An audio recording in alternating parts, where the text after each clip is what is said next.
Drowning in Sand, Chapter 2, Part 5, The Sickies and the Alienated. In the kitchen, Map's standing there, getting his breath again. He breathes in deeply and can really smell the rank ocean here. He wishes he couldn't. He's about to open the refrigerator when he hears, through the shouts of the wind and over the din of the waves, some heavenly singing. He stands still, taking it all in. The foreign-sounding singing, the nasty beach smells, Ehab's coughing almost as a beat now, and the slight but certain sound of the wall being chiseled.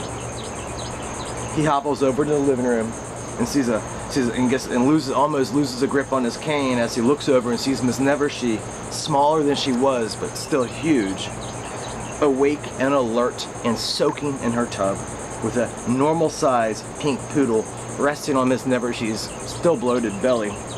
And she's singing a song in a language Map doesn't know. It's Italian. And the poodle is licking his owner's sizable jowls, wagging her ancient tail in senile ecstasy. Miss Nevershe happens to turn her head Map's direction and sees him there in the kitchen, and she smiles, and Pissed the poodle looks over at him and smiles too, and Miss Nevershe casually finishes the verse that she's singing and soothingly caresses the poodle's fluffy head and says, "Oh, Map, honey, you do look nice when you're tall." Thank you, Miss Nevershe.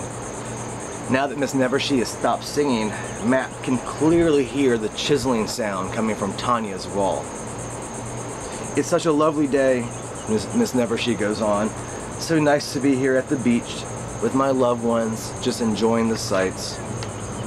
Map looks out the front window of the unit. He looks out at the darkened and deserted beach with tidal pools of starving gulls and the waves rising just in front of the trash line, which is lingering out there like an army gathering for an invasion. "Yeah, Miss Nevershe, it is. You do seem to be feeling better walking around, tall and all, Map." "Yeah, better than I was, for sure. And if you don't mind me saying so, you also seem to be feeling much better." She smiles at him and then stares back over the empty beach. He continues, "Did you take any more of those pills I gave you?" She keeps stroking her dog and smiles in Map's direction and says, "No, pills always make me feel a little bloated. I gave them to the girl." "What girl? The nurse?" No, our girl, the pale one." "Tanya?" She shakes her massive head. The chiseling sound in the wall stops. The medical TV changes channels, but Map cannot see what's on the screen. Miss Nevershe takes a deep breath. She smiles and kisses the top of Pistachio's pinkness and says, "I've always loved the smell of the beach ever since I was a child." She looks over at Map and, like a sleepy cat, stares at him for a while purposelessly. Map inhales and exhales, and instead of thinking about the odor, he tries to make his mind think about something else. Flowers, cars, mountains. But instead his teeth feel gritty from the sand, and then he glances up at the darkening horizon, and his eyes rest on the two burning ships with the columns of smoke rising. He thinks they look like tornadoes out there over the Atlantic, perpetually stopped in place, ransacking the same ships endlessly, ceaselessly, mercilessly. "Yeah, me too, Miss Nevershe. Me too." She looks away from Map, looking over the beach, somehow enjoying the view. Map comes closer to Miss Nevershe and stands behind a chair to which he was able to hold on to for support. She says to him, "How does it feel to walk some? How do you feel, dear?" "Oh, it's nice. It's nice to be up out of that wheelchair, for sure. They said I would be out in just a matter of time, but my legs still hurt so much, I'm gonna puke." "Oh, and I want to thank you, Map, for helping out my baby girl here, my baby pink girl. Pistachio was feeling pretty bad, but she's a lot happier now." Map glances down at the dog that has fallen asleep amid fleshy stroking from Miss Nevershe's baseball mitt-sized hands and says, "Yeah, she's looking much better. How are you feeling?" "Oh, I'm tired, but it's nice to be here in this hot tub and with everyone on the beach. I just love the ocean smell." Map rubs his eyes, fiddles his nose, and says, "Ma'am, I need to go to my room for something. I'll be back." The medical TV changes channels concurrently with a smoky cough from Ehab. The file turns slowly into the wall, working its way through. The channel changes one more time, this time without a cough, and the nail file turns slowly, and the trash line floats, and the wind lashes out, and the waves are getting bigger and closer and larger and nearer. The gulls continue to cannibalize their cousins.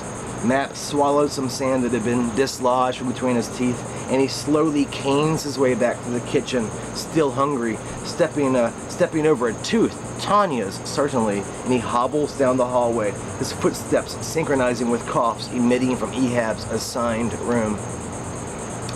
As he passes Tanya's room, she says, "Hey." He stops, rubs his back near his incision, and opens the door some and peers in. "Tanya? Yeah? Did you say something?" "Yeah, I did. Hey, since you're the only roommate that is mobile, kind of, can you go get me my walk, take me on my walk later on?" "What walk?" "With Pips, with Pistachio." "Who do you think walked her?" "Miss Never She." "Yeah, right. You know, Ehab doesn't leave his room. I have to walk her." Yeah, I guess I never thought about that. Are you going out tonight? In the dark?" "When else, silly?" Yeah, I see. So, sure, I mean, I'll try. I need some walk. I haven't walked outside in weeks, it seems. Damn chair, bad legs. Good. I need you to carry the tennis racket. I think you can carry it in your left hand and hold the cane in your right hand.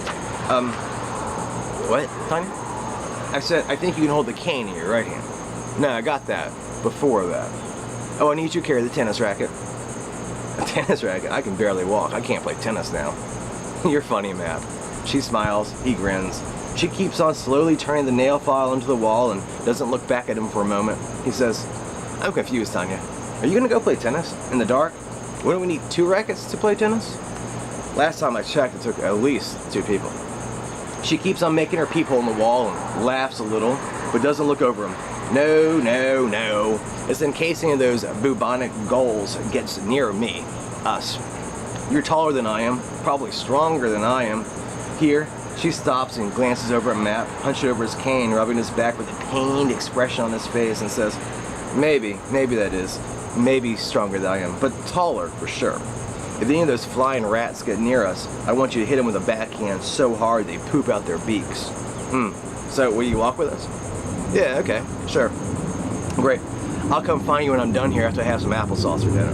Okay, I'll be in my room. If I'm asleep, just wake me. All right, Matt, thanks. Yeah, Tanya, yeah. He starts to cane his way from Tanya's room, and Miss Nevershe starts to sing loudly. And then Ehab starts to cough, and Matt hears the channels on the television changing with each cough, and then Ehab stops coughing, and the channels stop changing. Miss Nevershe sings a little softer, but still like an angel. And Matt reaches into his pocket and pulls out one of the pills the doctor gave him, and he slowly canes his way into his bedroom and painfully lowers his battered back onto his bed, winces when he actually gets down. He props his cane up next to the bed and he closes his eyes, hearing Miss Nevershe getting softer in her singing. Or maybe the wind is picking up more, maybe the waves are getting louder and closer. He can hear the wind whipping around the corner of the house, and he hears the waves crashing into the filthy, filthy sand just in front of their unit, their convalescent seaside unit. He rubs his eyes and finds sand in his eyelashes, and he grinds his teeth for no reason other than they are gritty. The waves are getting quiet, the wind is getting louder, and all he hears now is Miss Nevershe's angelic voice. But then the waves and the wind both pick up and he doesn't hear anything anymore. But moments later, Tanya hears his snores through the thin unit walls.